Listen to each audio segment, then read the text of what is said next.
Our living world is fascinatingly diverse and amazingly complex. जो हमारा living world है यानी जो जीवित जगत है वो लुभावने तरीके से डाइवर्स है। यानी डाइवर्स का मतलब है different kind of organism are present here and there. हम अपने चारों तरफ तरह तरह के प्लांट्स, तरह तरह के एनिमल्स को हम देखते हैं। एंड अमेजिंगली और आश्चर्यचकित रूप से क्या है, कॉम्प्लेक्स भी है। जहाँ एक तरफ एक सिंपल बॉडी का, एक सिंपल ऑर्गेनाइजेशन का ऑर्गेनिज्म मौजूद है या एक सिंगल सेल्ड जैसे कि बैक्टीरिया, वहीं पर एक कॉम्प्लेक्स बॉडी, एक मल्टी सेलुलर, एक लार्ज ऑर्गेनिज्म भी पृथ्वी पर मौजूद है। We can try to understand its complexity by investigating processes at various levels of biological organization। हम कोशिश करेंगे, हम ट्राई करेंगे ये समझने के लिए कि इसकी जो जटिलताएं हैं, जो ऑर्गेनिज्म की संरचना की जो जटिलताएं हैं उनको समझने की हम कोशिश करेंगे। बाय इन्वेस्टिगेटिंग प्रोसेसेस, प्रक्रियाओं को इन्वेस्टिगेट करके at the various level of biological organisation. तो देखिए, हमें बायोलॉजिकल ऑर्गेनाइजेशन की जो जटिलताएं हैं, है ना, कि भाई कोई ऑर्गेनिज्म की बॉडी कितनी जटिल है, तो इस चीज़ को समझना है। तो इस चीज़ को हम लेवल्स में समझेंगे और उसमें जो लेवल्स दिए हुए हैं वो क्या है, macromolecule, cell, tissue, organ, individual organism, population, communities, ecosystem and biomes. तो इन लेवल्स पर हमें ये इस चीज़ को समझना है। तो मैक्रोमोलिक्यूल्स को हम बायोमोलिक्यूल्स भी कहते हैं। और फॉर एग्जांपल मैक्रो का मतलब होता है साइज़ में बड़े होना या अमाउंट में ज़्यादा होना। तो जैसे फॉर एग्जांपल कार्बोहाइड्रेट हो गया, फॉर एग्जांपल प्रोटीन है, फैट है, लिपिड, फैट एंड लिपिड हो गया, फैट एंड लिपिड हो गया।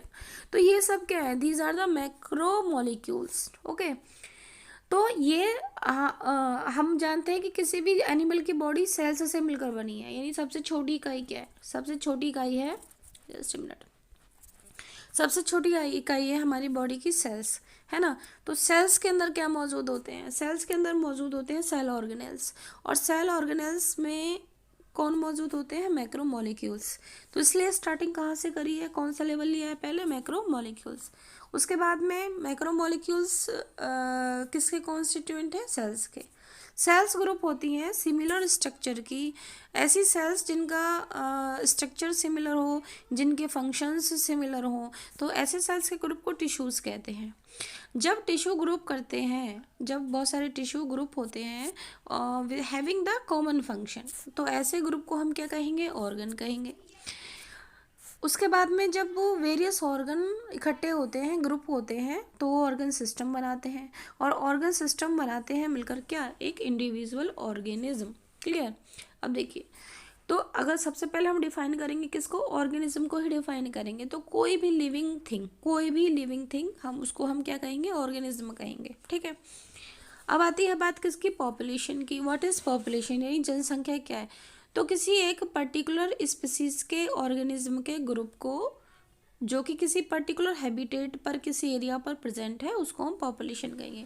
तो population, what is population, population is the, ये क्या, group of a particular species, group of a specific species living या residing on a particular area, उसको हम पॉपुलेशन कह देंगे। अब बात आती है क्या, कम्युनिटीज़ की।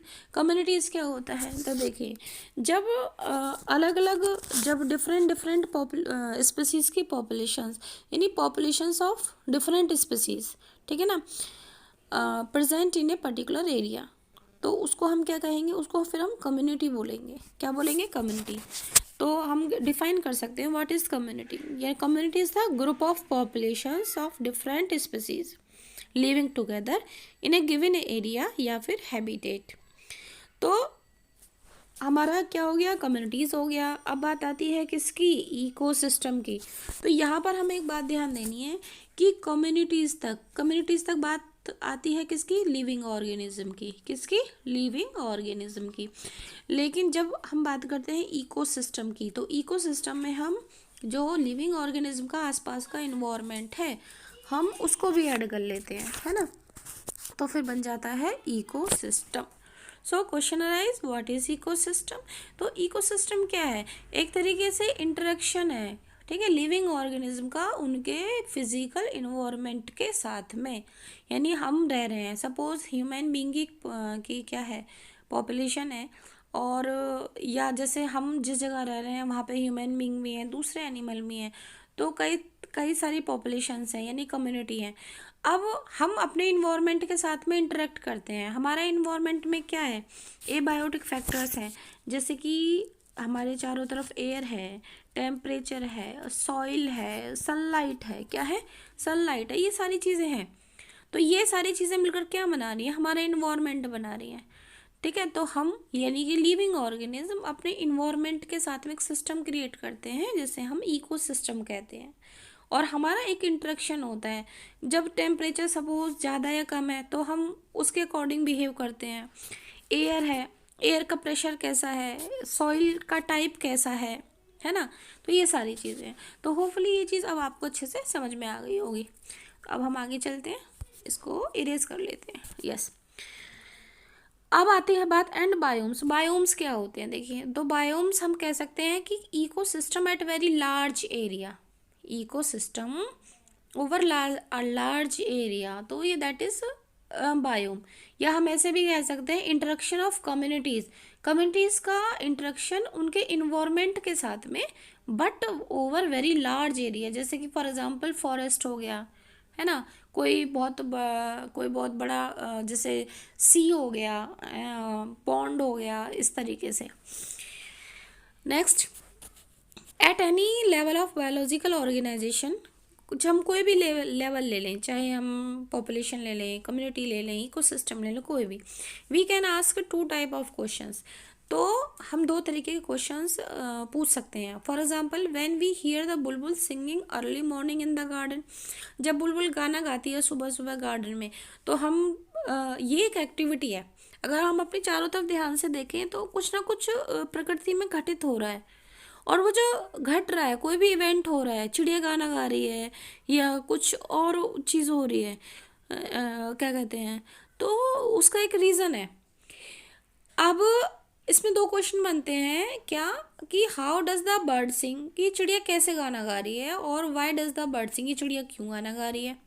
द हाउ टाइप क्वेश्चन, अब वो कह रहे हैं कि जो हाउ टाइप क्वेश्चन है, जस्ट ए मिनट,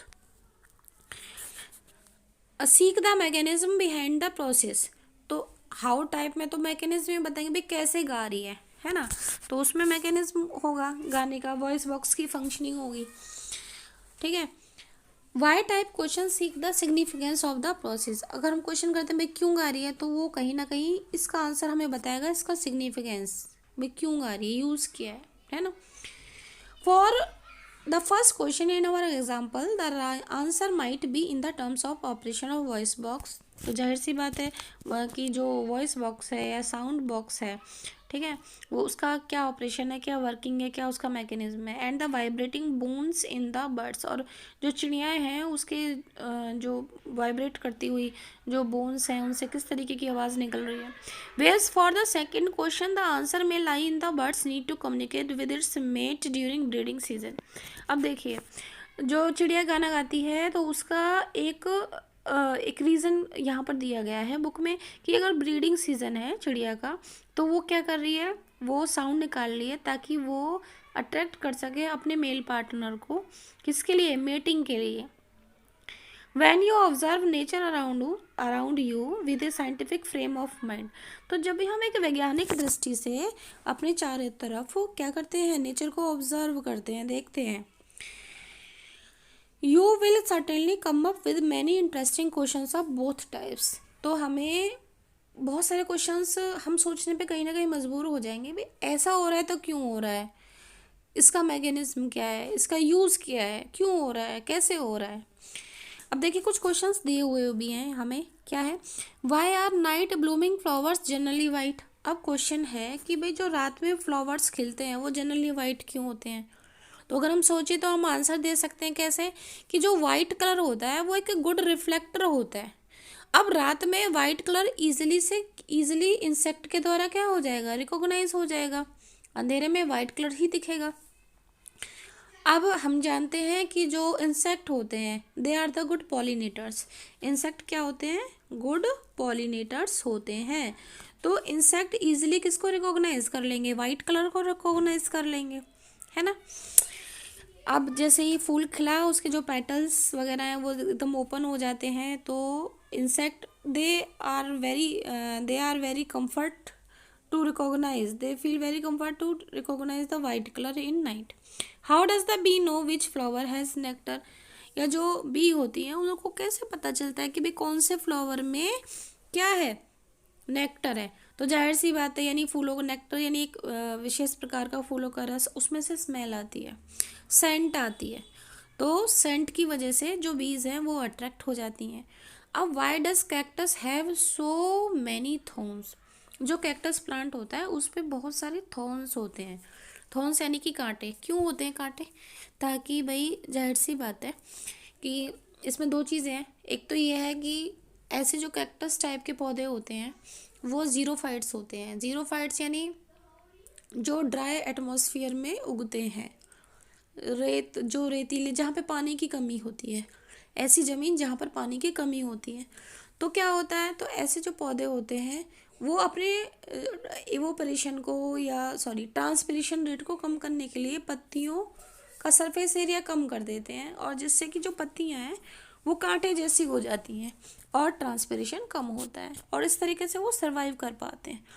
तो पत्तियां दे कन्वर्ट इनटू द कांटा, और हमें लगता है बहुत सारे कांटे हैं। How does the chick spurs recognise her own mother? अब जो चिक होता है, चूजा होता है, वो कैसे अपनी माँ को रिकॉग्नाइज करता है? तो देखिए, जैसे ही अंडे से बच्चा निकलता है, ठीक है, तो वो सबसे पहले क्या करेगा? ठीक है, तो उसके पास में ना कुछ सेंसेस होते हैं, जैसे कि वो कुछ सेंसेस का यूज़ करता है, जैसे कि विज़न हुआ, हियरिंग हुआ, ऑल्फैक्शन हुआ, अलॉन्ग विथ टच। तो वो अपने आसपास उसका जो भी उसकी मदर है, जो भी उसको देखने की कोशिश करेगा, उसको सुनने की कोशिश करेगा, टच करने की कोशिश करेगा। तो just after few minute of hatching, the chick uses these senses to see first creature around it। और इस प्रोसेस को हम क्या कहते हैं? इस प्रोसेस को हम कहते हैं इम्प्रिंटिंग। क्या कहते हैं? इम्प्रिंटिंग। तो होपफुली यहाँ तक एनसीईआरटी का ये जो चैप्टर 13 का ये फर्स्ट पेज है, ये आपको अच्छे से समझ में आ गया होगा, राइट? यहाँ पे हम अपने स्टूडेंट्स को कुछ एडिशनल इन्फॉर्मेशन देना चाहेंगे कि जैसे इकोलॉजी, तो इकोसिस्टम से ही क्या है, अब इकोसिस्टम का नेक्स्ट स्टेप हो जाता है इकोलॉजी, ठीक है? तो इकोसिस्टम क्या है? It is the interaction between biotic and abiotic factors of the environment. Biotic factors का मतलब होता है लिविंग ऑर्गेनिज्म या लिविंग थिंग्स, और एबायोटिक फैक्टर्स का मतलब होता है नॉन लिविंग थिंग्स। तो यानी इंटरेक्शन लिविंग थिंग्स का नॉन लिविंग के साथ में, तो उस इंटरेक्शन को और या उस पूरे सिस्टम को हमने इकोसिस्टम कह दिया। अब इस इकोसिस्टम की हम स्टडी करेंगे। क्या करेंगे? स्टडी करेंगे। तो बायोलॉजी की वो ब्रांच, क्या? बायोलॉजी की वो ब्रांच जिसमें हम इकोसिस्टम की या interactions between organism with their environment, उसकी हम स्टडी करते हैं, उसको हम इकोलॉजी कहते हैं। This is what? Ecology. What is ecology? It is the branch of biology that study how organism interact with their environment. A study of interaction between organism with its environment. इसके अलावा ecosystem की हम आपको बता चुके हैं, और biome की भी हम आपको बता चुके हैं already, interaction of communities with their environment over large area.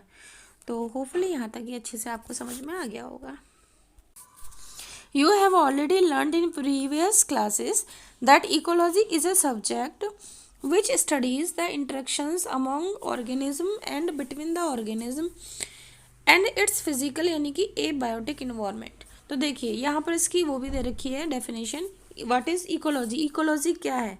तो इकोलॉजी एक सब्जेक्ट है, ये बायोलॉजी के अंदर आता है, जो कि इंटरेक्शंस को स्टडी, जिसके अंदर हम इंटरेक्शंस को स्टडी करेंगे। इंटरेक्शंस किसके बीच में? ऑर्गेनिज्म के बीच में, यानी कि बिटवीन द या अमोंग द ऑर्गेनिज्म, और साथ ही साथ and between the organism and it's physical यानी कि एबायोटिक इन्वायरमेंट।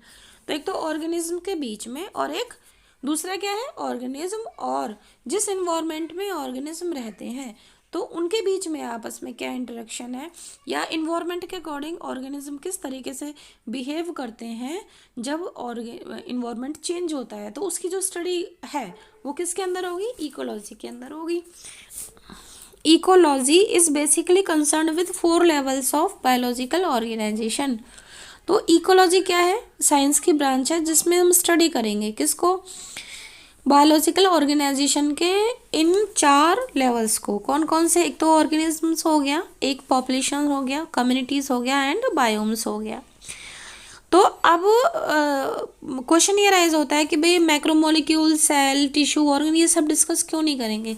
वो इसलिए नहीं करेंगे क्योंकि इकोलॉजी में हम इंटरेक्शन को क्या करते हैं, स्टडी करते हैं, किसी भी ऑर्गेनिज्म के इंटरेक्शन को, आपस में उनका इंटरेक्शन और इन्वायरमेंट के साथ में। तो उसके लिए सबसे पहले ऑर्गेनिज्म तो होना चाहिए ना, तो इसलिए स्टार्टिंग कहाँ से हुई है, यहाँ पर ऑर्गेनिज्म से हुई है। कहाँ से हुई है, ऑर्गेनिज्म से हुई है। फिर ऑर्गेनिज्म के ग्रुप क्या हो गया, पॉपुलेशन हो गया, पॉपुलेशन का ग्रुप क्या हो गया, कम्युनिटीज हो गया, और communities with physical environment, community plus physical environment क्या हो गया, वो इकोसिस्टम हो गया।